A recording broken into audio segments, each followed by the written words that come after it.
our day-to-day lives, we often take for granted just how truly amazing life is. It has its ups and downs sometimes, but the beauty of the world we live in can be mind-blowing if you ever slow down and take a look at it.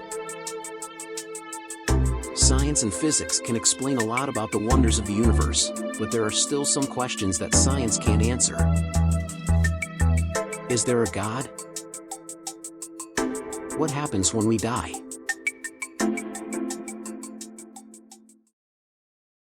In the early 2000s, Bruce and Andrea Leininger had recently moved to Lafayette, Louisiana from Dallas, Texas with their 2-year-old son James.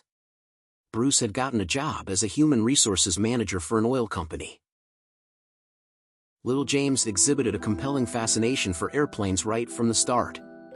When he was 2, Bruce had taken him to an aviation museum where James became very excited. He was especially interested in the section with the World War II planes.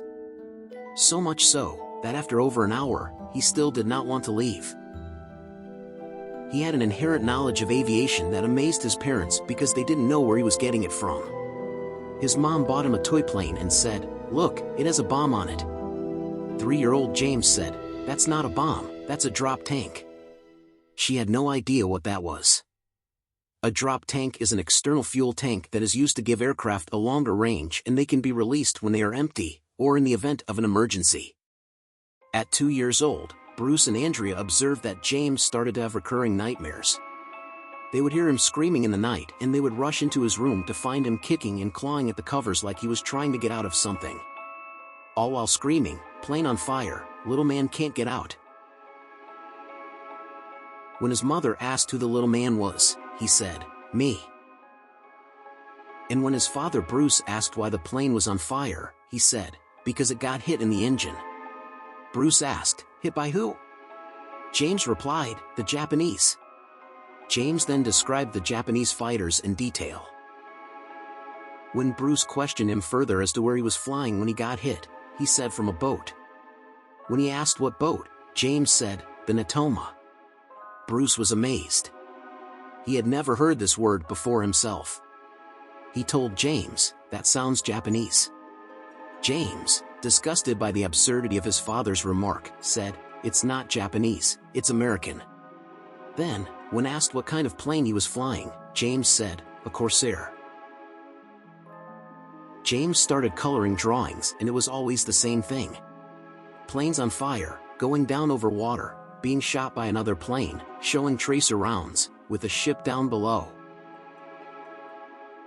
One day he very nonchalantly told his mother that before he was born he was a pilot and his plane got shot in the engine, and he crashed in the water and that's how he died. When Andrea asked him what his name was, he said James. She thought he just didn't understand the question. One day Bruce was telling James how much he loved him and how glad he was to have him as a son. James said, "I love you too. I knew you would be a good dad when I picked you." Bruce asked what he meant by that and James said, "I picked you and Mommy when I saw you two having dinner at a big pink hotel by a beach." Bruce was floored because he and Andrea had dinner by the beach at a pink hotel they stayed at in Hawaii on their honeymoon, 7 weeks before James was even conceived. This got Bruce's attention. He began to ask James more questions about his dreams. James recalled flying over Iwo Jima. When asked if he could remember any people from his dreams, he said, Jack Larson. He also talked about Billy, Leon, and Walter, who he said were his friends that met him in heaven. He had 3 G.I. Joe dolls that he named after them. Being a devout Christian, and a very down-to-earth man, he began to look for a logical explanation for what appeared to be the soul of a World War II fighter pilot manifesting in his son. He searched online to find some information about the USS Natoma Bay and found a list of men who had served aboard it. Jack Larson was on the list. He was able to get in contact with one of the men. This man knew Jack Larson, who he said was still alive, and he also knew the name of the only man that got shot down on that one particular mission over Iwo Jima. His name was James Huston Jr. He had seen Huston take a hit to the nose of his Grumman FM-2 Wildcat and go down in the ocean. His body and plane were never recovered.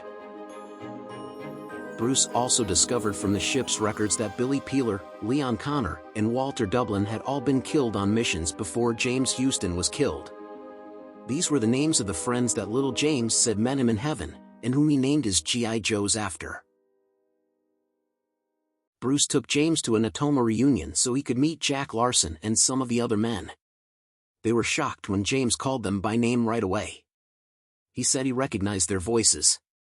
James later asked his mom why they all looked so old. In his mind, they were all still in their 20s. James Leininger made believers out of these men. They came to an astonishing realization that this small boy was the reincarnation of James Huston. The only thing not lining up at this point was the fact that little James said he flew Corsairs, but James Huston died in an FM-2 Wildcat. It was then discovered by checking James Huston's flying records from the Navy that he did indeed fly Corsairs. In fact, he was a Corsair test pilot, and that was the first plane he learned to fly on. Perhaps the most compelling proof was seen when James Huston's only living relative, his sister, agreed to meet little James Leininger. She remarked that he called her Annie. Her brother was the only one who ever called her Annie. He asked her about their older sister, Ruth, and then he asked her where a painting was that their mother had done for her. A painting that only her brother would have known about. She began to cry when talking about it on an interview for an ABC special, saying he told her things that there's no way anyone else would know, unless it was a spiritual thing. She gave many of James Huston's personal things to little James. The picture he had asked about that their mother had made for them, and even a small model of a Corsair made out of brass and a picture of Huston standing in front of a real Corsair. James's father, Bruce, wanted to find a way to help the part of his son that seemed to be James Huston find some closure. He organized a memorial ceremony to be done at the spot where Huston's plane went down. They took the trip to Japan and went out on a boat to pay their respects. With tears pouring, little James dropped flowers in the water and said, "Goodbye, James M. Huston. I salute you." James cried his eyes out for at least 20 minutes straight. His parents now realize that ever since that moment, he seems to have left that part of himself behind.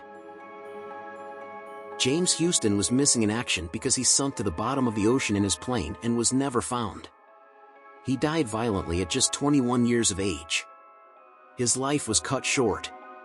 Perhaps his soul being born again into James Leininger was the next step on his journey.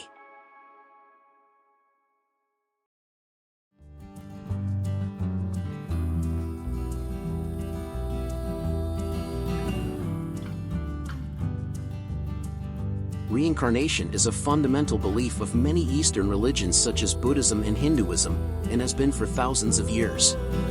While Christian doctrine tells us that we spend eternity in heaven, none of us will know for sure until that final day comes. But what if it is as little James tells us, via James Huston? We go to heaven when we die, and then if we want to, we can come back. Whether you're a skeptic or a believer, stories like this challenge us to think beyond the realm of our day-to-day reality. So let's keep questioning, keep exploring, and keep keeping our minds open to the mysteries of our existence.